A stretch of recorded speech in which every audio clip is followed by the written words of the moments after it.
سرکار نے فلاح انسانیت کے لیے جو دوسرا کام کیا نا، وہ لوگوں کو احساس دلایا ہے کہ اگر غلطی ہو جائے تو تم نے بندوں کے سامنے اپنے آپ کو کلیئر نہیں کرنا، تم نے تو رب کے سامنے اپنے آپ کو کلیئر کرنا، اللہ کے سامنے تم نے بچنا ہے کہ میرا گناہ معاف۔ اور حضور احساس پیدا کرتے تھے۔ بخاری شریف میں قبیلہ غامدیہ کی اس عورت کا تذکرہ موجود ہے جو خود آئی تھی، کوئی گرفتار کر کے نہیں لایا تھا، وہ از خود آئی۔ احساس پیدا ہو گیا نا گناہ کا۔ یہاں بہت ساری غلطیاں کر کے بھی لوگ جب اپنی بات کرتے ہیں تو کہتے ہیں کبھی یاد تو نہیں کسی کے ساتھ زیادتی کی ہو، یاد تو نہیں کبھی کسی کا، بھئی آپ نے اتنے بڑے ولی ہونے کا دعویٰ کر دیا۔ انسان تو انسان رہتا ہے۔ بڑے بڑے لوگ کہہ گئے کہ یا اللہ اگر انجانے میں بھی بھول گئے ہیں تو ہم سے درگزر فرما، لیکن جب ہم تیار ہی نہیں ماننے کو۔ حضرت انس بن مالک کہتے ہیں وہ خاتون آئی، کوئی پکڑ کے نہیں لایا، کسی 14 دنوں کے ریمانڈ پہ نہیں اسے منوایا گیا، اسے وہ خود بخود آئی۔ اور کریم محبوب علیہ السلام کے سامنے جب وہ کھڑی ہوئی تو اتنے درد سے میں نے کم لوگ روتے دیکھے ہیں جس درد سے وہ روئی۔ عرض کرنے لگی حضور میں غلطی کر بیٹھی ہوں، مجھ سے زنا ہو گیا، مجھے پاک کر دیں۔ تو محبوب کریم علیہ السلام نے فرمایا تو کیسے ثابت کرے گی تو نے گناہ کیا؟ یعنی مجرم کو ثابت کرنا پڑ رہا ہے کہ میں گناہ گار ہوں۔ یہ وہ کمال ہے کہ انسانوں کو احساس ہونے لگے کہ جہاں ہم غلط ہیں۔ جب اعتراف جرم ہوتا ہے، جب بیماری کی تشخیص ہوتی ہے تو پھر اس کا علاج بھی ہو جاتا ہے۔ حضرت انس بن مالک کہتے ہیں وہ عرض کرنے لگے حضور میرے پیٹ میں ناجائز بچہ ہے۔ حضور نے فرمایا جا جب بچہ پیدا ہو تو پھر آنا۔ وہ 8 ماہ کے بعد آئی تو اس کی گود میں پھول سا بچہ تھا۔ حضور نے فرمایا واپس جا، جب روٹی کھانے لگ جائے تو پھر آنا۔ وہ 2 سال 2.25 سال دودھ پلاتی رہی، پھر جب آئی تو بچے کے ہاتھ میں روٹی کا ٹکڑا تھا۔ کریم محبوب صلی اللہ تعالی علیہ وسلم سے آ کے جب اس نے بات کی تو وہ درد سے روئی، کہنے لگی یا رسول اللہ 3 سال ہونے کو ہیں، میں نے گناہ کیا ہے، میں ساری رات سو نہیں پاتی۔ حضور تڑپتی، اگر اس حال میں مر گئی تو اپنے رب کو کیا منہ دکھاؤں، مجھے پاک کر دے، میرے حال پہ رحم فرمائے۔ محبوب کریم صلی اللہ علیہ وسلم نے بچہ ایک صحابی کو دیا، فرمایا بچوں کی طرح پالنا، اور کہا اسے لے جاؤ، پتھر مار مار کے اسے سنسار کر دو۔ صحابہ کہتے ہیں اسے پتھر لگ رہے تھے اور حضور بے چینی کے ساتھ ٹہل رہے۔ آ کے خبر دی حضور وہ تو وصال کر گئے، انتقال ہو گیا۔ فرمایا یہاں تک تو بات اس کی تھی۔ حضرت انس بن مالک کہتے اب محبوب کریم نے صحابیات سے فرمایا اسے غسل دو، کفن پہناؤ، جنازہ تیار ہو جائے تو مجھے خبر کرنا۔ حضرت انس بن مالک کہتے ہیں غسل ہوا، کفن ہوا، جنازہ تیار ہوا تو حیران ہم تب ہوئے جب میرے محبوب نے فرمایا صفے بناؤ میں خود جنازہ پڑھاؤں گا، میں خود جنازہ پڑھاؤں گا۔ اور سرکار نے جنازہ پڑھایا تو ایک شخص کی زبان سے نکلا حضور اس ملعون کا معاذ اللہ جنازہ جس نے ناجائز بچہ جنا، اس کے لیے آپ دعا کر رہے ہیں، جنازہ پڑھا۔ حضور فرمانے لگے خاموش ہو جاؤ، تم نے گناہ دیکھا ہے اس کا احساس نہیں دیکھا، تم نے غلطی دیکھی ہے لیکن اس کی توبہ کا انداز نہیں دیکھا۔ اور صاحب کنز العمال نے یہ لفظ نقل کیے ہیں کہ کریم محبوب فرمانے لگے اس نے تو ایسی شاندار توبہ کی ہے کہ اگر میں اپنی ساری امت میں بانٹ دوں تو اللہ سب کی مغفرت فرما دے گا۔ احساس جب پیدا ہو جاتا ہے نا اپنے دل کے اندر کہ یہاں میں غلط ہوں، ان العبد اذا اعترف ثم تاب تاب اللہ علیہ او کما قال نبی صلی اللہ علیہ وسلم، رواہ مشکات۔ حضور نے فرمایا جب کوئی بندہ کہتا ہے نا اللہ میں بھول گیا تھا اور پھر وہ توبہ کرتا ہے تو رب اس کی توبہ کو فوراً ہی قبول فرما لیتا ہے۔ حضرت عبداللہ بن حذافہ جہاد کر رہے تھے، روم کے عیسائیوں نے گرفتار کر لیا، 1000 آدمی نے مل کے پکڑا، گرفتار نہیں ہوتے تھے صحابی، 1000 آدمی نے گھیرا ڈالا، گرفتار کر کے لے گئے۔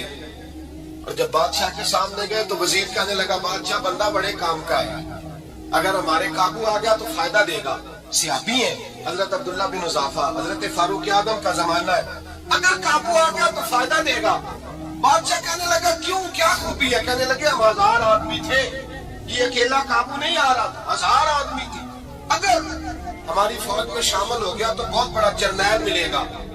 بادشاہ کہنے لگا کوئی مسئلہ نہیں، 2-3 چیزیں ہوتی ہیں بندے کو خریدنے کے لیے، خرید لیتے ہیں۔ بادشاہ کہنے لگا عبداللہ جتنی دولت تجھے چاہیے میں تجھے دے دیتا ہوں، میرے لشکر میں آ جا، معاذ اللہ اسلام چھوڑ دے۔ حضرت عبداللہ بن حذافہ کیا فرماتے ہیں؟ فرماتے ہیں بڑا تو بیوقوف ہے، میں نے دولت کمانی ہوتی تو مدینے میں بیٹھ کے تجارت کرتا، میں دولت کمانے نہیں نکلا، میں تو رسول اللہ کی رضا کمانے کے لیے نکلا ہوا۔ دولت کمانی ہوتی تو کسی مارکیٹ میں ہوتا، میدان میں آنا تو شہادت ہے مطلوب مقصود مومن، نہ مال غنیمت نہ کشور کشائی، یہ دولت تو لوٹی ہے رسول اللہ کے دروازے کی، یہ تو پیچھے پیچھے پھرتی ہے نبی پاک کے غلاموں، یہ کمانی ہوتی تو میں کسی مارکیٹ میں ہوتا، میدان میں تھوڑا ہوتا۔ عبداللہ بن حذافہ سے دوسری چال چلی، کہنے لگے میاں عہدہ جو تجھے چاہیے، میں بادشاہ ہوں، میرے نیچے جو عہدہ تو کہے گا وہ تجھے مل جائے گا۔ حضرت عبداللہ بن حذافہ کہنے لگے شاید تجھے پتہ نہیں میری تعریف کیا ہے، شاید تو جانتا نہیں میری تعریف کیا ہے۔ کہ صاحب کی کیا تعریف ہے؟ کہنے لگے میں رسول اللہ کا صحابی ہوں اور کائنات میں سب سے بڑا عہدہ مصطفیٰ کے صحابی ہونے کا عہدہ ہے۔ صحابہ وہ صحابہ تھے جن کی ہر صبح عید ہوتی تھی، خدا کا قرب حاصل تھا، نبی کی دید ہوتی تھی۔ فرمایا میں نے حضور کے جلوے دیکھے ہوئے، مجھے عہدے کی ضرورت ہی نہیں، اور میں نے عہدہ لینا ہوتا تو میں سیاست کرتا، میں تو شہادت لینے نکلا ہوں میدان میں، عہدے کا میں نے کیا کرنا ہے۔ اب بادشاہ کہنے لگا اسے قتل کر دو، وزیر کہنے لگا نہیں ایک بات اور ہے، مجھے ایک چال اور چلنے دو۔ کہا وہ کیا؟ کہنے لگے میری بیٹی بڑی خوبصورت ہے، مجھے موقع دو اپنی ہی بیٹی کو سجا بنا کے، وہ جوان جس کی جوانی اتنی بڑی ہے کہ 1000 آدمی مقابلے میں کھڑا نہیں ہوتا، اس جوان کے کمرے میں رات کی تنہائی میں بنا سوار کے بی بی کو بھیجا۔ وہ بی بی کہتی ہے میں ساری رات بن سور کے اس صحابی کے کمرے میں بیٹھی رہی، لیکن یہ کیا شخص تھا، ساری رات ہی مسلح پہ بیٹھا رہا، ساری رات کچھ دیر تھک جاتا تو یہ کریم رسول پہ درود پڑھنا شروع کر دیتا۔ بی بی کہتی ہے سحری ہو گئی تو میں نے چھو کے دیکھا کہ انسان ہے کہ جن میں، یہ بندہ ہے کہ فرشتہ ہے، چھو کے دیکھا، کہنے لگے پیچھے ہٹ جا۔ میں نے کہا میں نے تو سنا تھا تو 1000 کے مقابلے میں ہے اور تو اتنا بے حس ہے کہ بنی سمری دلہن بیٹھی ہے، تو نے نظر نہیں کی۔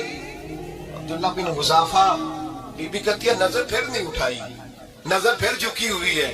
کہنے لگی بی بی میں مجبور ہوں، اب میرے اوپر کوئی حسن نہیں چلتا، میں نے جلوہ بددعا کا دیدار کیا ہوا ہے، اب میری نگاہوں میں جچتا نہیں کوئی، اس لیے کہ جیسے میرے سرکار ہے ایسا نہیں کوئی، کبھی بھی اب نہیں کسی کا میرے اوپر جادو چلتا۔ میں نے مصطفیٰ کو اور کہا ذرا پیچھے ہٹ کے بیٹھ، مجھے میرے رسول نے غیر محرم سے بچنے کا حکم دیا ہے، ذرا پیچھے ہٹ کے بیٹھ۔ سحری کا وقت تھا، وہ بی بی کہتی ہے اس نوجوان کے جملے میرا سینہ چیر گئے، کلیجہ پھٹ گیا، چیخ نکلی، میں کفر کے عالم میں روئی۔